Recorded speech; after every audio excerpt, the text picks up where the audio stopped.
les dije más antes, que eran las llamadas estrías de Whitman, que se pueden visualizar con gotas de aceite, y estas en su forma típica no suelen afectar a la cara, palmas ni la planta de las manos. Esta es una característica muy importante. Se distribuye de forma bilateral y es simétrica, y más que todo se da, ¿no?, a nivel de la cara, de la flexión de las muñecas, y en la cara anterior del antebrazo, en el dorso de la mano y de los tobillos, y también no se puede dar en la cara anterior de la pierna y en la zona sacra. En las imágenes de la derecha podemos ver, ¿no?, las pápulas típicas del líquen plano, y a su izquierda vemos las líneas de Whitman, que se observan mejor en la imagen de la izquierda, donde está con las flechitas. En esta imagen, ¿no?, lo que podemos ver es que se ve claramente estas líneas, además de que se describen de forma resumida la forma del líquen plano, las pápulas y la forma poligonal de estas, que va a ser pruriginosa y puede ser de color púrpura, ¿no?, como podríamos describir como las 4 P's que se dan en el líquen plano. Siguiente, por favor.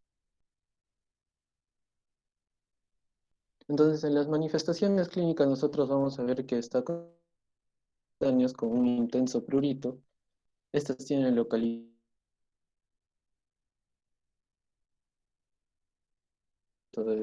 y las piernas, y son algunas veces de forma circinadas, lineales y llamadas también, ¿no?, el fenómeno de Koppner, ¿no?, que esto ya vimos que se da por el traumatismo. Siguiente, por favor. Dentro también seguimos en las manifestaciones, y a nivel mucoso se van a manifestar principalmente en mucosa oral y genitales externos.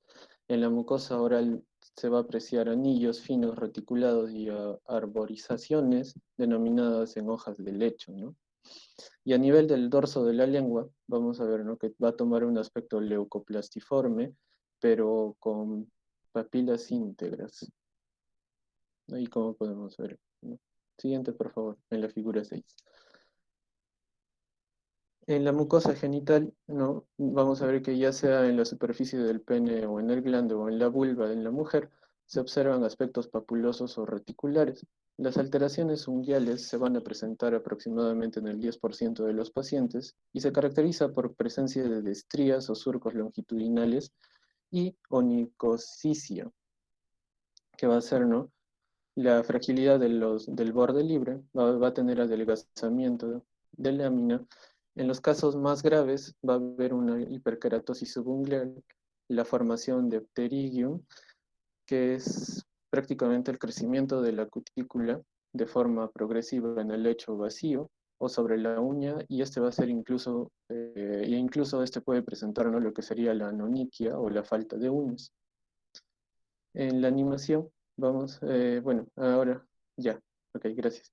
En estas lesiones, en general, van a persistir, ¿no?, durante semanas o meses, y cuando van a desaparecer, van a dejar una mácula pigmentada, ¿no? Eso es lo que se va a ver, ¿no?, como podemos ver ahí en la región nasal. Siguiente, por favor.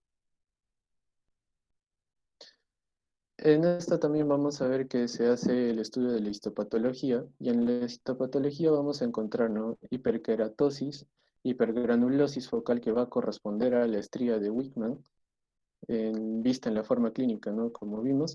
Va a haber una acantosis regular, una licuefacción en la capa basal con presencia de infiltrado denso de linfocitos en forma de banda. Además, nosotros vamos a poder visualizar la hipergranulosis, que es en forma de cuña. Vamos a ver crestas en rete, y también llamado en forma de dientes de sierra. Se va a encontrar también lo que serían pequeñas hendiduras en la unión dérmica, epidérmica, disculpen, y espacios de Max, o también lo que se llamaba los espacios de Max Joseph. Los cuerpos de Seebeck vamos a encontrarlos, ¿no?, que son queratinocitos apoptóticos que se van a encontrar a nivel de la dermis inferior. Y siguiente. En la imagen nosotros vamos a ver, ¿no?, que este va a ser un espécimen de una lesión de líquen plano cutáneo, que se demuestra en un filtrado linfocítico de forma de banda.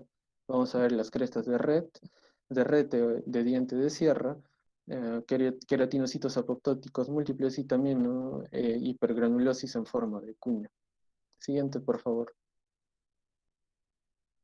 En las variantes clínicas del líquen, vamos a ver, ¿no?, que se va a dar el líquen plano anular, la cual va a ser, ¿no?, que va a tener la característica que sus lesiones adoptan un patrón anular por la agrupación de anillos de pequeñas pápulas o por aclaramiento central y extensión periférica de una única lesión. Esta va a ser muy frecuente en el pene y también en las axilas. Otra variante clínica va a ser el líquen plano lineal y este puede surgir de forma espontánea siguiendo las líneas de Blaschko o también se puede dar, ¿no?, por el efecto de Kovner, y este patrón va a ser mucho más frecuente durante la infancia. Otra variante que también no se nos debe pasar es el líquen plano hipertrófico y este se manifiesta en forma de placas hiperqueratósicas de aspecto verrugoso y grueso y muy pruriginosas, ¿no? Frecuente en los tobillos y en las crestas tibiales, y su evolución es muy crónica y va a desaparecer, ¿no? Y cuando desaparece va a dejar una atrofia en la piel. Siguiente, por favor. Vamos a tener también el líquen plano folicular, el cual va a dar lugar a lo que se denomina líquen plano pilaris. Estas van a ser pequeñas pápulas acuminadas en distribución folicular y puede dar lugar a la alopecia cicatrizal, ¿no? Esta sí va a causar alopecia. Y el síndrome de Graham-Little hace referencia a la forma extensa de esta variedad de líquen. El líquen plano ampollar vamos a ver que se da en dos situaciones distintas, ¿no? Puede ser la más frecuente cuando son pequeñas vesículas íntimamente relacionadas con las pápulas del líquen plano, y también puede ser muy infrecuente en un mismo paciente que se encuentren en las lesiones del líquen plano y ampollas tensas clínicas, histológica e inmunológicamente indistinguibles del pemphigoide ampollar. Y también podemos tener otro tipo que es el líquen plano erosivo y ulcerativo. En mucosas, vamos a encontrarlas en las mucosas, en las palmas y en las plantas de los pies. En las plantas da lugar a lo que serían las úlceras muy dolorosas y recalcitrantes a la terapia convencional y suele acompañarse de la afectación uveal, que va a ser grave e irreversible en los dedos de los pies. Y las lesiones en esta variedad pueden evolucionar hacia lo que sería un carcinoma escamoso. Siguiente, por favor. Vamos a ver que va a haber otras formas como la forma hiperqueratósica, y en esta, como podemos ver en imagen, se debe evidenciar que en las plantas, por ejemplo, de los pies, vamos a tener, ¿no?, que va a haber una forma de pápulas o placas hiperqueratósicas firmes al tacto y de tonalidad amarillenta, ¿no? Fácilmente estas se pueden confundir con la psoriasis y el lues, los callos o también con algunas verrugas. En el líquen plano atrófico nosotros vamos a ver que esta se va a manifestar en forma de placas de centro atrófico y bordes discretamente descamativos y suelen presentarse en las áreas de pliegues. Y en el líquen plano nosotros vamos a ver que podemos encontrar lo que sería, bueno, es una forma de aparición súbita y extensa, ¿no?, y de tipo eruptivo que se autolimita y en pocas semanas o meses con pigmentación residual, con pigmentación residual y con frecuencia afecta al tronco, ¿no?, en la persona. Siguiente, por favor. Entonces, el diagnóstico se basa en la evidencia clínica y por eso es eminentemente clínico, ¿no? Viendo las enfermedades que pueden estar asociadas a la enfermedad, por ejemplo, ahí no podemos ver la hepatitis C, la hepatitis crónica autoinmune, la cirrosis biliar primaria. Todas estas, ¿no?, nos pueden dar la presencia de pápulas de la forma en la que ya se describió y se deben tener en cuenta, ¿no?, las otras manifestaciones clínicas también. Y para el diagnóstico diferencial tenemos que tener, ¿no? Tenemos que ver tanto la morfología en la edad, y acá vamos a ver, ¿no?, si es clásico, anular, lineal, hipertrófico, atrófico, todas las anteriores que vimos, todas las variedades, ¿no? La folicular, estas tenemos que tenerlas mucho en cuenta. Siguiente, por favor. En el tratamiento debemos tener en cuenta también, si bien la afectación puede resolverse de forma espontánea, debemos dar tratamiento solicitado por el paciente, especialmente por las manifestaciones, siendo más resaltante el prurito, ¿no? Algo que me olvidaba, disculpen, en la psoriasis también el prurito es muy importante, ya que también casi todas las psoriasis cursan con prurito. Entonces vamos a ver, ¿no? Que primero para las afecciones localizadas podemos utilizar corticoides superpotentes de aplicación tópica 2 veces por día durante 2 a 4 semanas. Podemos, en el prurito intenso, vamos a poder dar antihistamínicos orales de primera generación, la clorferamina o la hidroxicina. En las lesiones hipertróficas podemos dar corticoides aplicados de forma oclusiva o inyección intralesional como la triamcinolona a dosis de 2,5 a 10 miligramos. También podemos dar, ¿no? En las lesiones mucosas corticoides aplicados como excipientes adhesivos y retinoides tópicos orales, ciclosporina o tacrolimus, aplicado en forma de enjuague. Siguiente, por favor. En el tratamiento sistémico podemos considerar el uso de prednisona, que es ideal para el prurito sintomático, para las erosiones, disfagia o deformaciones estéticas.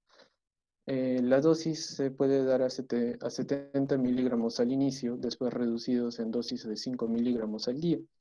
Después se puede usar retinoides sistémicos como la acicretina a dosis de 1 miligramo por kilogramo día como medida auxiliar en casos graves como en el hipertrófico, ¿no? La fototerapia ultravioleta o fototerapia ultravioleta tanto A y B podemos darla, ¿no? Junto con el uso de los soralenos que pueden ser utilizados en los casos de líquen plano generalizado o si presentan resistencia al tratamiento tópico, ¿no? Y en casos refractarios aislados se ha visto que el uso de micofenolato de mofetilo a dosis de 2 gramos al día, junto con otros inmunosupresores, es una buena terapia. Algo importante que tenemos que ver también es que debemos indicar, ¿no? Al paciente en una buena higiene y cuidado dental adecuado para controlar las lesiones que se pueden producir en la mucosa oral. Siguiente, por favor. Un rato, ahí quedamos un ratito. Voy a llamar lista ahorita, luego pasamos con mi tema. A ver, Acuña. Acuña, presente, doctor. Aliaga. Presente, doctor, buenas tardes. Arenas. Doctor, buenas tardes. Arias.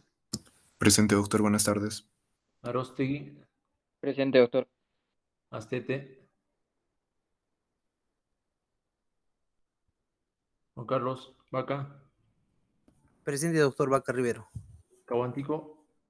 Presente, Caguantico, doctor, buenas tardes. Buenas tardes, Canal. Presente, doctor. Carvajal. Presente, doctor, buenas tardes. Cagua. Presente, doctor, buenas tardes. Caguana. Caguana presente, doctor, buenas tardes. Cowa. Cowa presente, doctor, buenas tardes. Carca. Presente, doctor, buenas tardes. Condori. Presente, doctor, buenas tardes. Adelante. Ferrell. Presente, doctor, buenas tardes. Gil. González. Presente, doctor, buenas tardes. Guevara. Presente, doctor, buenas tardes. Hinojosa. Presente, doctor, buenas tardes. Guamaní, o Carmaita. Guamani presente, doctor, buenas tardes. Macedo. Presente. Mamani presente, doctor, buenas tardes. Martínez presente, doctor, buenas tardes. Molinari. Presente, doctor, buenas tardes. Nina. Presente, doctor. Peco. Presente, doctor, buenas tardes. Cori. Cori presente, doctor, buenas tardes. Papa. Paucar. Presente, doctor, buenas tardes. Pilares. Buenas tardes, doctor, presente. Pineda. Presente, doctor, buenas tardes. Piñe. Quesigualpa. Presente, Quesigualpa, doctor. Quispe Palomino. Presente, doctor, buenas tardes. Ríos Juárez. Presente, doctor, buenas tardes. Rodríguez. Presente, doctor. Salwa. Salinas, Presente, doctor Salinas. Buenas tardes. Takuri, Doctor, buenas tardes. Presente Takuri. Trujillo, Doctor, buenas tardes, presente.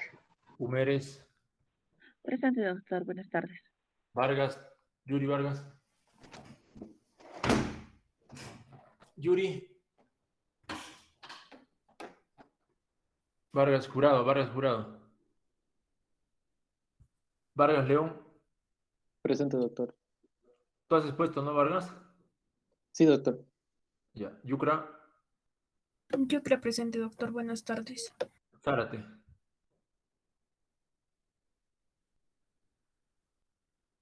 Doctor, Sara te está presentando la pantalla. No, solo te presento, doctor. Disculpe, no lo escuché. Ok. Bueno, entonces voy a yo hablarles de las dermatitis. Cuando hablamos de dermatitis,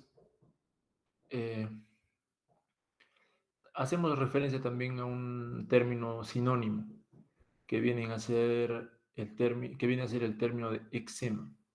Eczema es igual a dermatitis. ¿Ya? Es fácil poder definir etimológicamente una dermatitis. Es una inflamación de la piel. Eso es dermatitis. ¿Ya?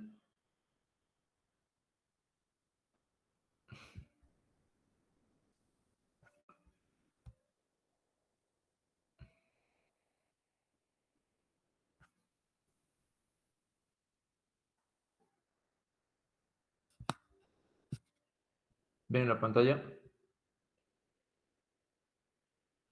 Sí, doctor. Sí se ve, doctor.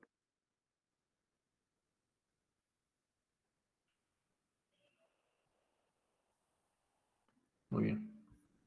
Entonces, dermatitis y eczema son sinónimos.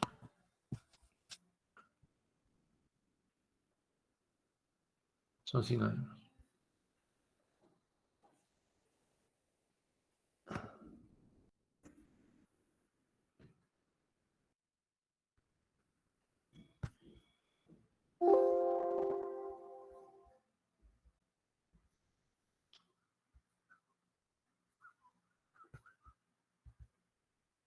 ¿Ven la pantalla? Sí, se ve, Sí, doctor. doctor. ¿Es Sí se ve. pantalla completa o están viendo una parte nomás? No, no está completa, doctor. Claro, la pantalla completa, pero solo la primera diapositiva.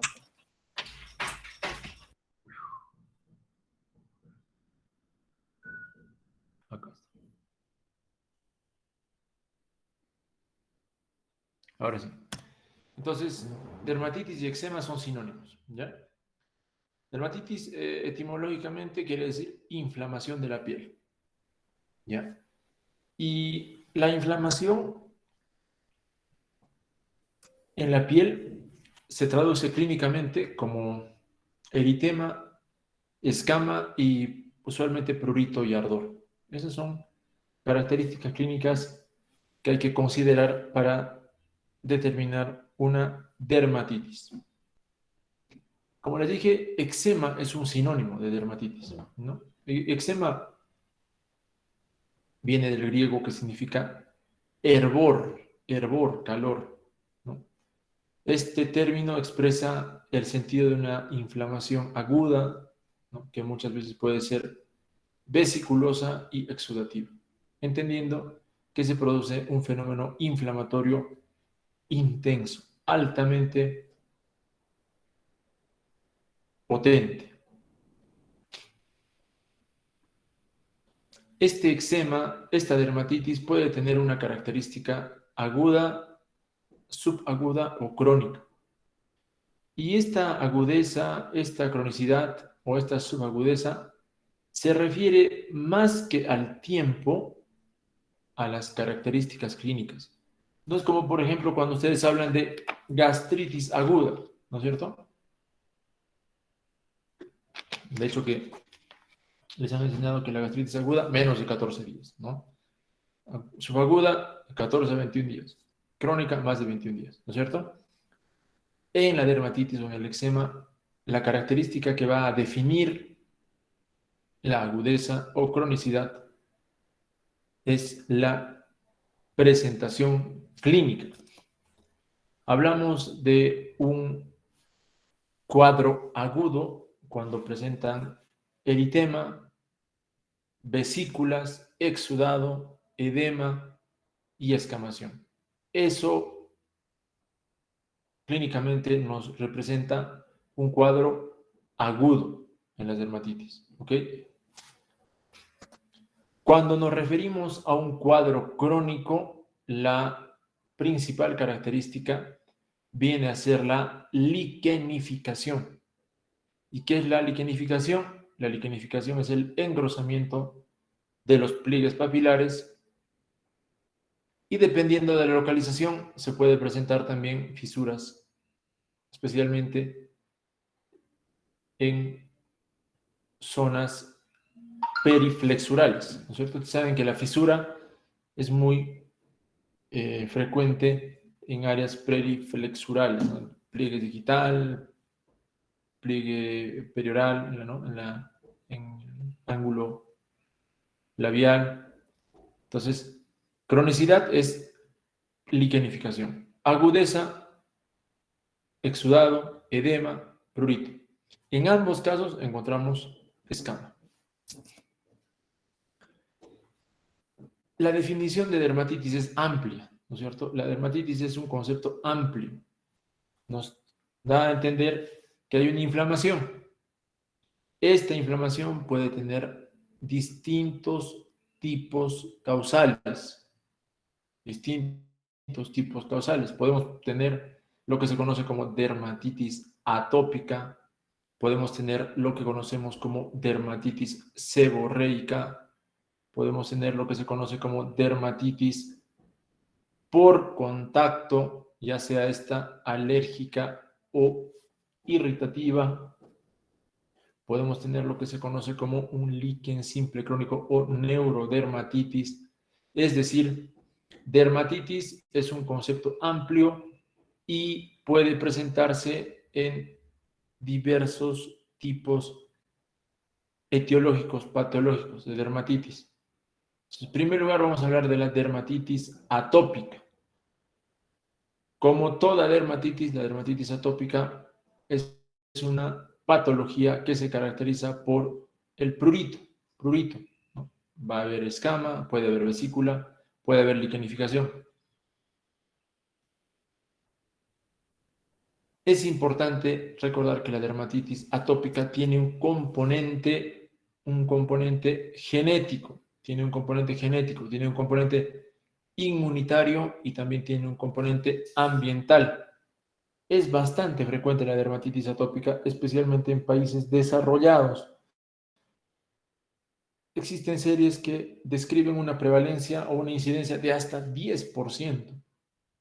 Imagínense, una enfermedad que tiene un 10% de incidencia es una enfermedad bastante prevalente, incidente, ¿no? Como les mencioné, en el campo inmunológico, lo que se conoce de la dermatitis atópica es que se genera un aumento importante de la inmunoglobulina E. Esta inmunoglobulina E explica una cascada inflamatoria en el que los linfocitos T van a tener un papel fundamental. Estos linfocitos CD4 van a producir interleuquinas inflamatorias, especialmente la interleuquina 4 y la interleuquina 5. Esta interleuquina 5 va a generar, pues, producción de inmunoglobulina E y de eosinófilos.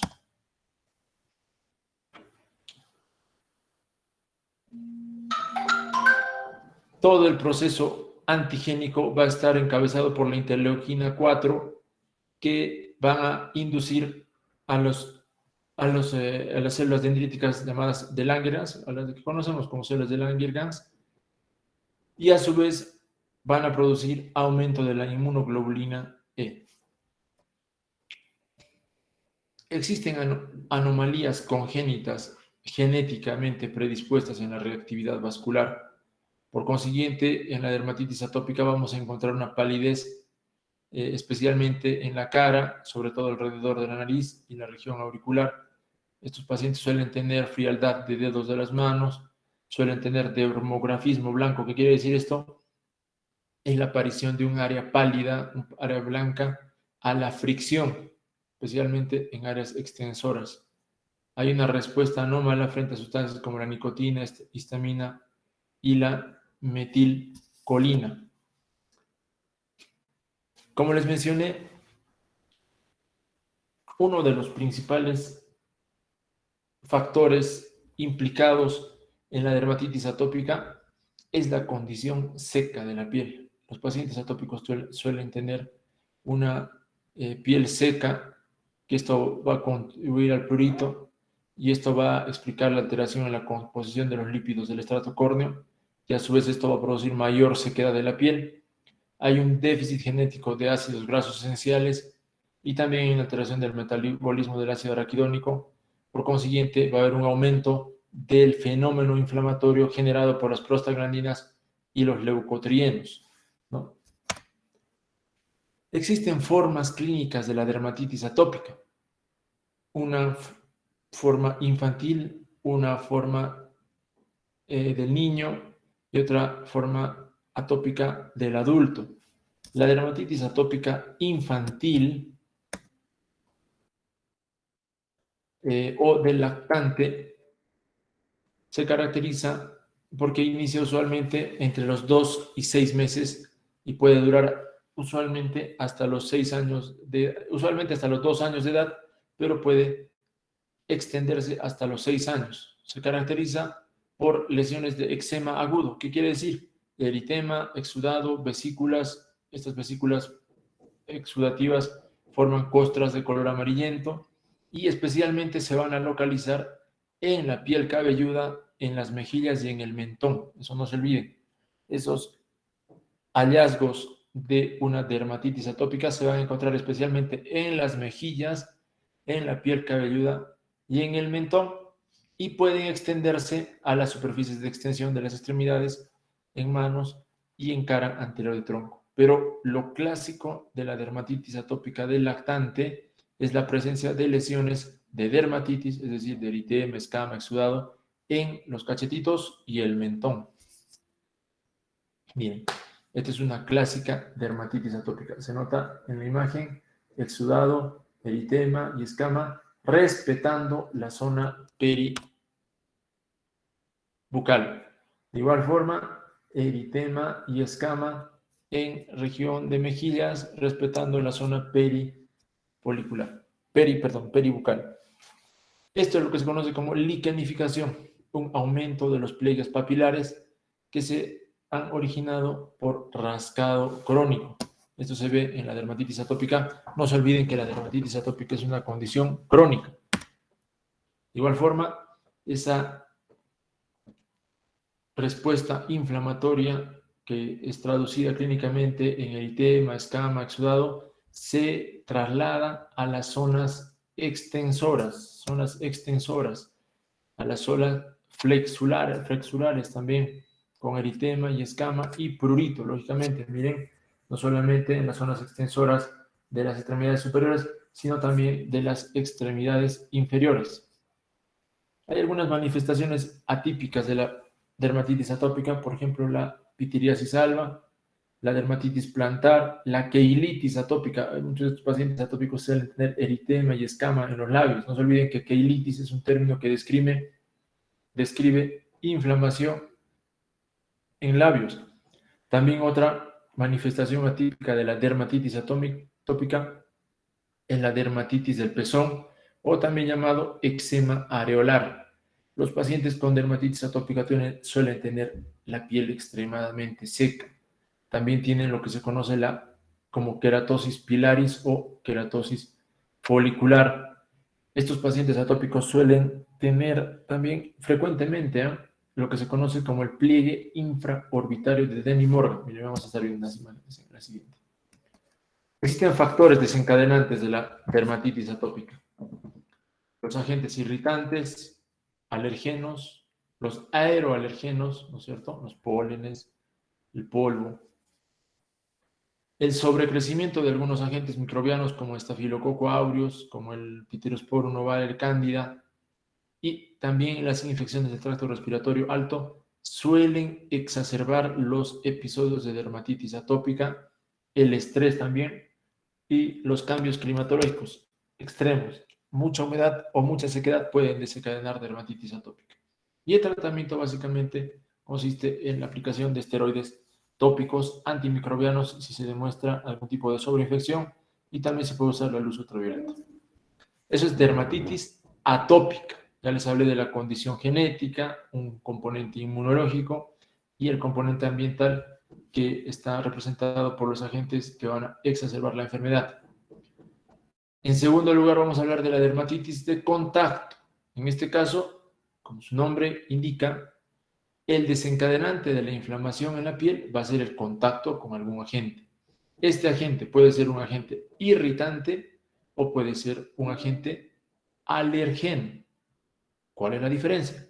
El agente irritante va a producir una reacción inflamatoria inmediata, donde no se presenta un mecanismo autoinmune.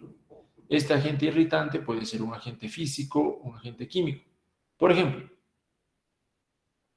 ustedes usan lejía por mucho tiempo y no hacen un adecuado enjuague con agua, esta sustancia les producirá lógicamente una irritación inmediata.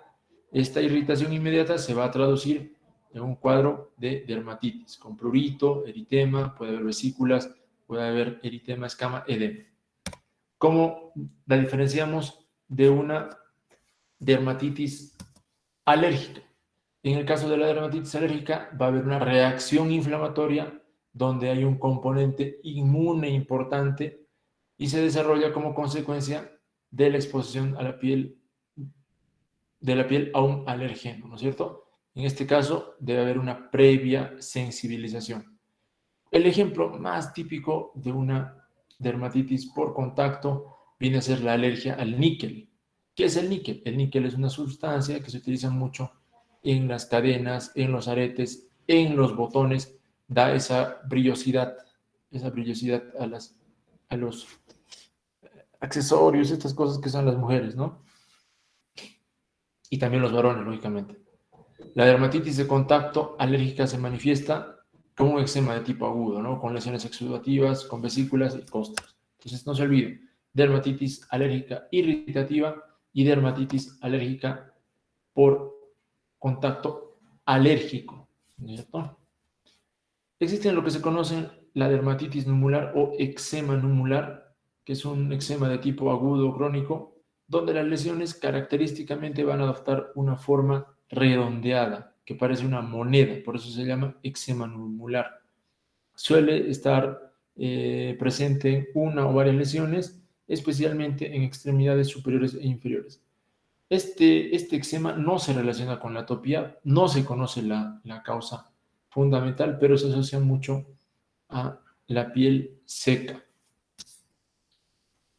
La dermatitis seborreica, estamos frente a otra dermatitis, hemos hablado de la dermatitis atópica, hemos hablado de la dermatitis por contacto, hemos hablado también de la dermatitis numular o eczema numular. Ahora vamos a hablar de la dermatitis seborreica o eczema seborreico.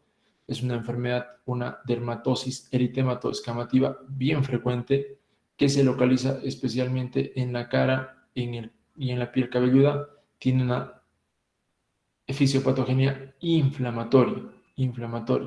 Ya existen dos formas clínicas de la dermatitis seborreica, la que se conoce como dermatitis seborreica del lactante y la dermatitis seborreica del adulto.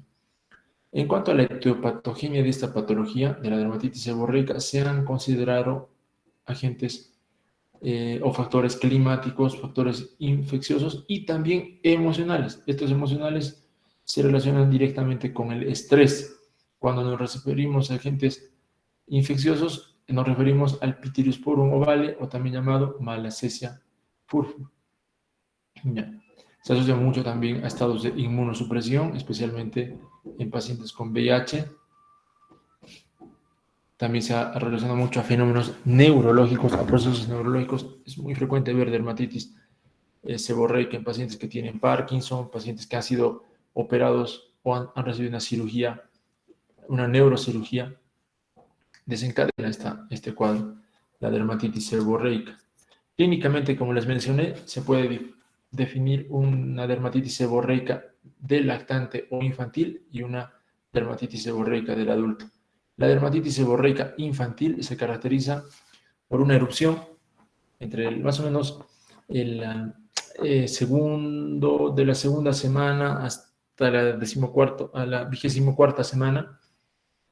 Como toda dermatitis, se va a presentar con costras, escamas, en piel cabelluda especialmente. No se olviden, la dermatitis seborreica en el lactante se presenta con clásicas escamas en la piel cabelluda. Se le llama costra láctea por eso. Pero también se puede extender este eritema y esta escama en los pliegues del cuello, en la axila y en el ombligo. ¿Ya?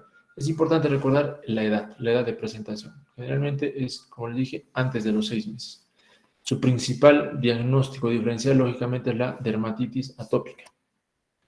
En el caso de la dermatitis seborreica del adulto, es una forma más característica y vamos a encontrar lesiones de dermatitis, lógicamente. ¿Cuáles son las lesiones de dermatitis? Eritema, escama, especialmente en el borde de la implantación del cabello, en las cejas y en la región interciliar y el surco nasogeniano. El surco nasogeniano debe ser la zona donde más frecuentemente vamos a encontrar este tipo de dermatitis seborreica. Podemos también encontrar la blefaritis seborreica, con un cierto, lógicamente, prurito intenso a nivel palpebral. Raramente puede afectar ingles, pliegue interglúteo, región submaria y ombligo. Lo más frecuente es la afectación de áreas seborreicas en la región facial y de piel cabelluda. Pero no se olviden el diagnóstico diferencial en el lactante. El principal diagnóstico diferencial de la dermatitis seborreica es la dermatitis atópica. Puede también presentarse un diagnóstico diferencial a la psoriasis. En el adulto hay que descartar siempre psoriasis, ¿no? Entonces estamos frente a enfermedades eritematosas escamativas. Sus compañeros han hablado de 2 enfermedades eritematoescamativas. El eczema disidrótico es una forma de eczema de manos y pies que se caracteriza por brotes de vesículas y ampollas. Es un eczema agudo, una dermatitis muy aguda, especialmente en la cara lateral de palmas y plantas, ¿ya? Siendo estas lesiones de distribución simétrica. Como toda dermatitis, las lesiones suelen ser pruriginosas, pero excesivamente pruriginosas en este caso. Tenemos también lo que se conoce el eczema aesteatótico o eczema craquelé, como su nombre lo dice, aesteatótico. ¿Qué quiere decir? Por falta de hidratación, por falta de una capa lipídica de la piel. Es un eczema producido por la sequedad y el frío. Es tan intenso este eczema que pueden aparecer un craquelado, un aspecto cuarteado en la piel, especialmente en piernas, brazos y dorso de manos. Lo que les mencionaba, neurodermatitis o también llamado líquen simple crónico. Se caracteriza lógicamente por un cuadro típico de dermatitis, en este caso de dermatitis crónica, con placas lignificadas, como consecuencia del rascado constante, ¿no? Especialmente se va a encontrar en zonas accesibles del rascado, como por ejemplo en la nuca, las piernas, el tobillo, y en los genitales también es frecuente en personas mayores que tengan esta neurodermatitis. Como su nombre lo dice, esta neurodermatitis está asociado a cuadros de estrés agudo o estrés crónico. Las fotitas no sé dónde las he puesto, yo tenía más fotos. Pero en la siguiente clase les voy a mostrar más imágenes ya. Ahorita he abierto la presentación que no tenía muchas imágenes. Entonces, vamos a terminar a ver quiénes eran los encargados de la presentación. Yuri.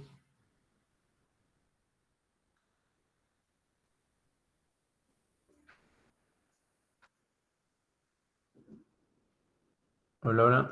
Doctor, es Yuri, Carla y Lee. Ya está cargando, doctor. Un Ya, ratito. Carla, a ver, Carla, que os ponga. La parte que falta. Sí, doctor, un momentito.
A ver.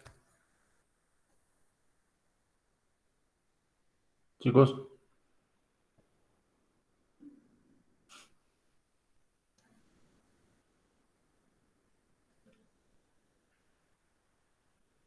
Hola, hola.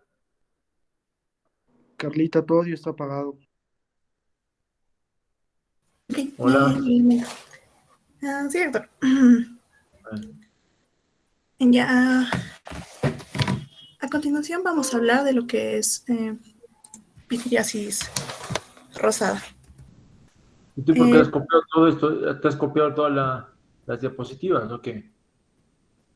No, doctor. ¿Y por qué la carátula está con ese encabezamiento? Nos estén copiando, ¿ah? Yo voy a verificar en algún momento, voy a pasar esto por el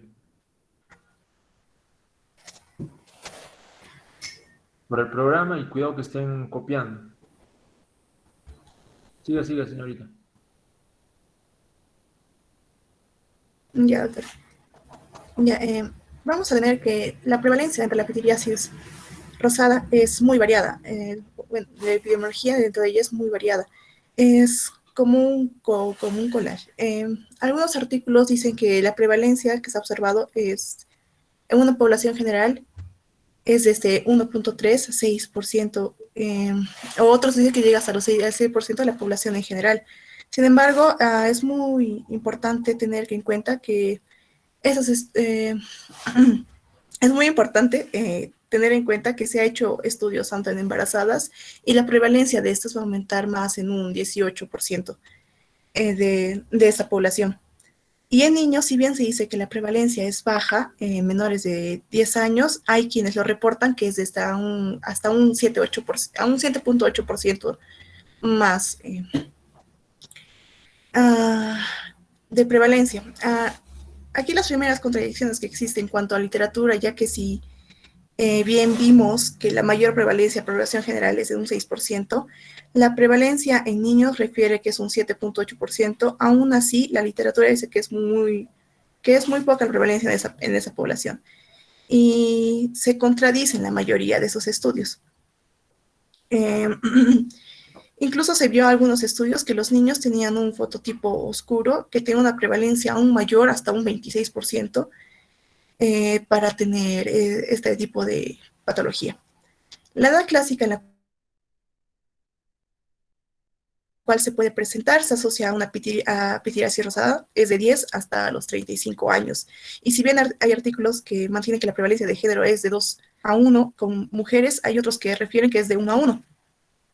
Aquí hay otra diferencia en cuanto a la literatura. En cuanto a la estación, vamos a ver que hay también contradicción, pues algunos dicen que predomina la aparición de esa en la primavera, pero hay otros artículos que mencionan que aumenta la prevalencia en el invierno.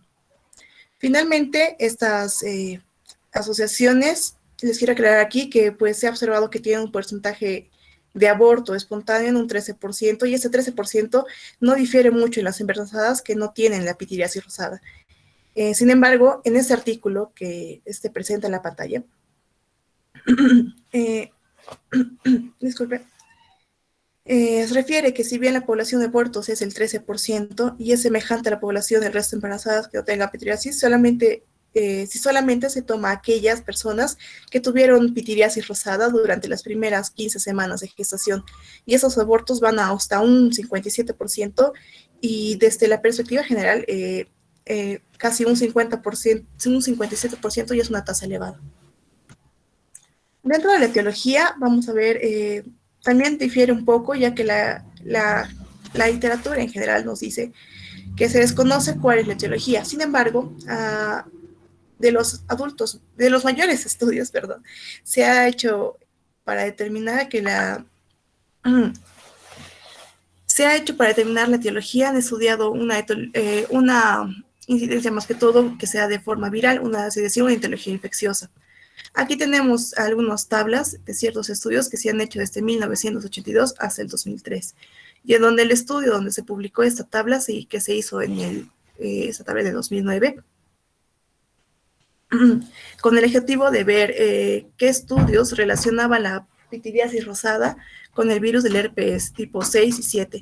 Y con ellos se encontró que con algunas tenían asociación positiva y con otras no. Es por eso que hasta la actualidad la etiología se desconoce y lo más probable es que sea de causa infecciosa, y sobre todo por el virus del herpes 6 y el 7, más que el 7 que el 6. Y aquí en la otra tabla se puede presentar, se puede observar cómo se hacen estudios comparativos, principalmente de esos dos agentes. Un momento, por favor.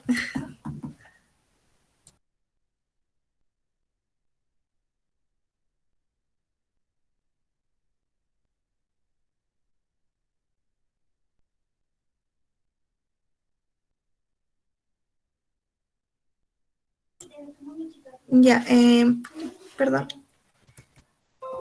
Ya, en esa tabla comparativa vemos que se puede observar que que se encuentra el virus, para ver cómo se encuentra este tipo de virus en la sangre o en las lesiones de los pacientes con pityriasis rosada. Y hay quienes la encuentran y quienes no encuentran la asociación con el virus del herpes simple. En la clasificación vamos a tener varias formas de llevarlas a cabo.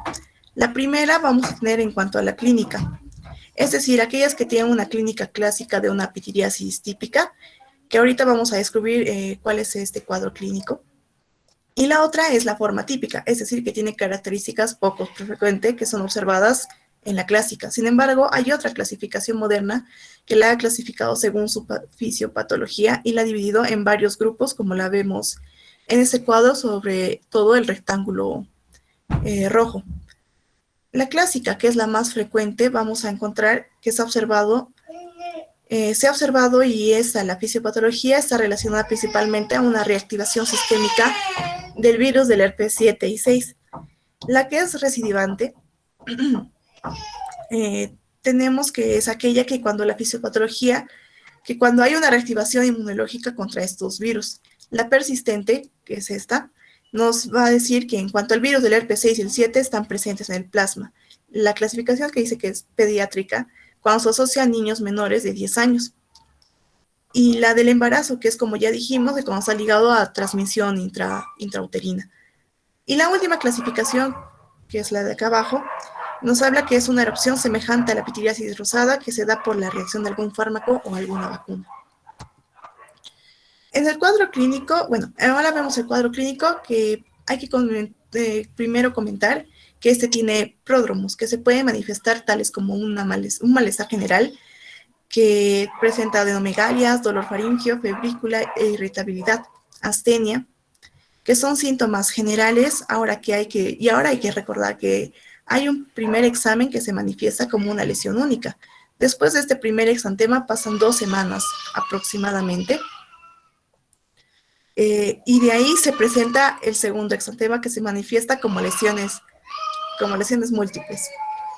Este segundo exantema pasan por aproximadamente unos 45 días y posteriormente tiene un periodo de autorresolutivo. Ahora, en relación a los pródromos que mencioné antes, pueden permanecer desde el primer segundo de la aparición del exantema, siendo el síntoma cutáneo más importante el prurito, como se mencionó también en las otras 2 anteriores patologías, ya sea de forma leve, moderada o severa, o algunas veces está de forma ausente. Ya, hablando ya del primer exantema, vamos a tener presente que ese va a estar presente casi en el 12 a 90% de la población en general, y se conoce como un parche heráldico.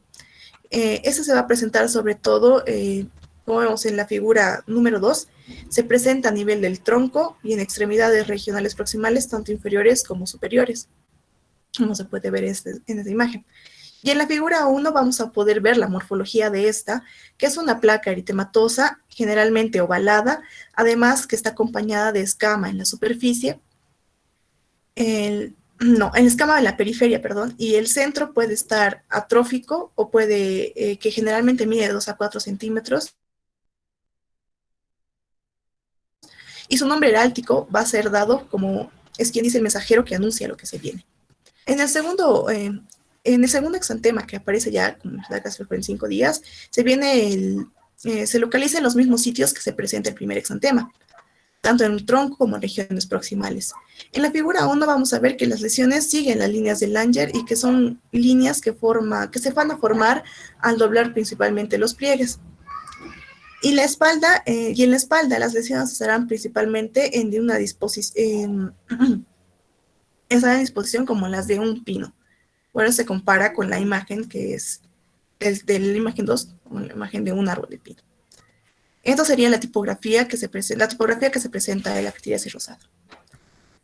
Ya. En la morfología vamos a tener que va a ser bastante similar al parche heráldico, con la única diferencia que va a ser lesiones pequeñas con eritemas y con escama generalmente fina, que se muestran principalmente en la imagen 1.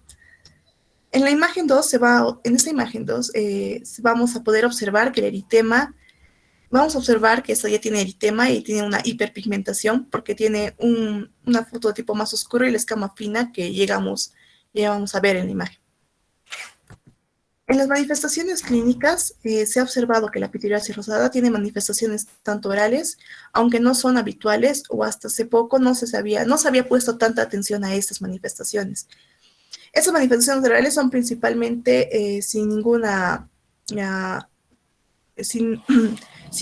causa, o sea, no tienen dolor, las cuales son sobre todo aquellas que se mencionan, esas que presentan eritema, o pueden ser eritema topacular, eritema vesicular con eritema y vesículas, que pueden ser de forma petequial o ulcerosa. Aquí está en orden como las mencioné. En este artículo del 2017 solamente se encontró una serie de casos de las primeras 4. De las demás no se encontró formas ulcerosas, pero la forma ulcerosa ya estaba descrita en artículos, que no es fácil identificarlos y la ventaja es que no duelen. En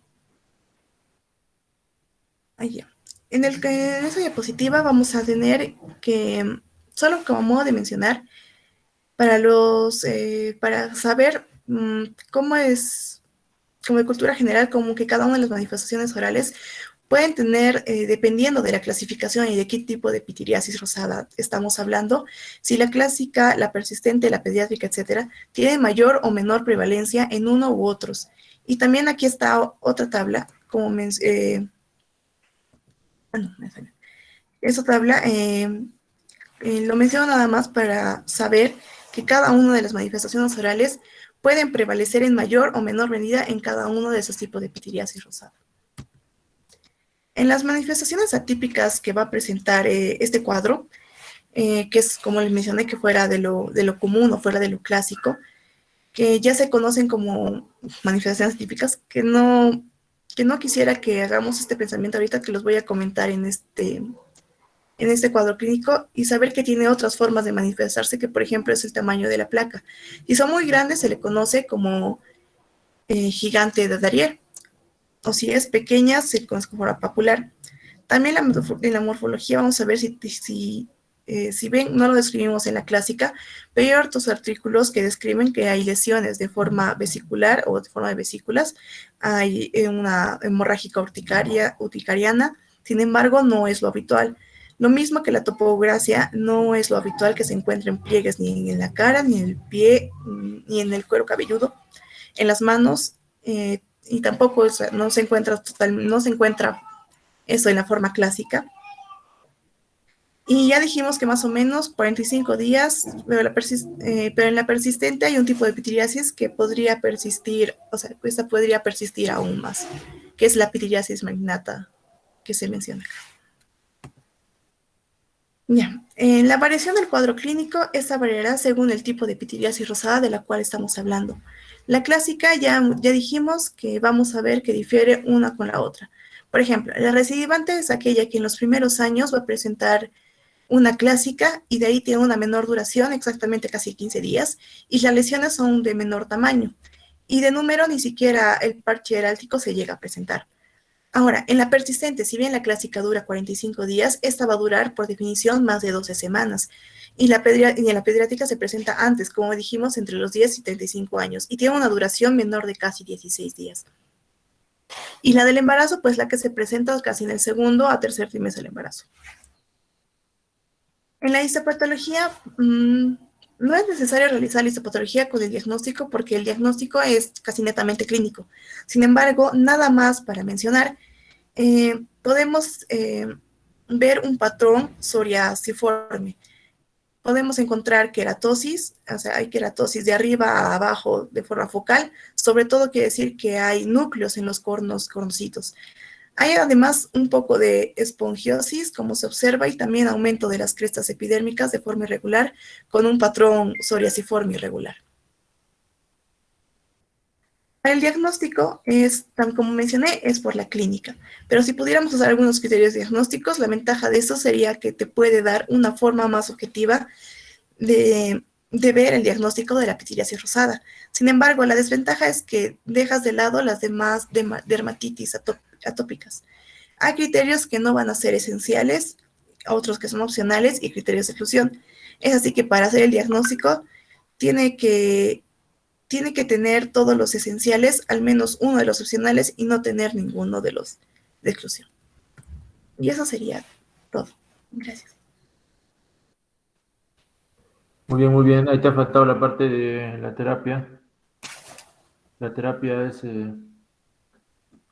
básicamente observación, porque es un cuadro reactivo que se ha asociado a infecciones virales. Tiene un curso evolutivo natural, ¿cierto? Suele desaparecer a no ser que sea una pitiriasis rosada persistente. Bueno, chicos, entonces nos vamos a encontrar en la siguiente clase el día lunes y hay que estar fijando la fecha del examen de una vez. Diego. Ya, doctor, está bien. Probablemente, ¿cuándo sería, doctor? La siguiente semana, si es posible. Toca, creo, la siguiente semana. Porque hay un tema no pendiente.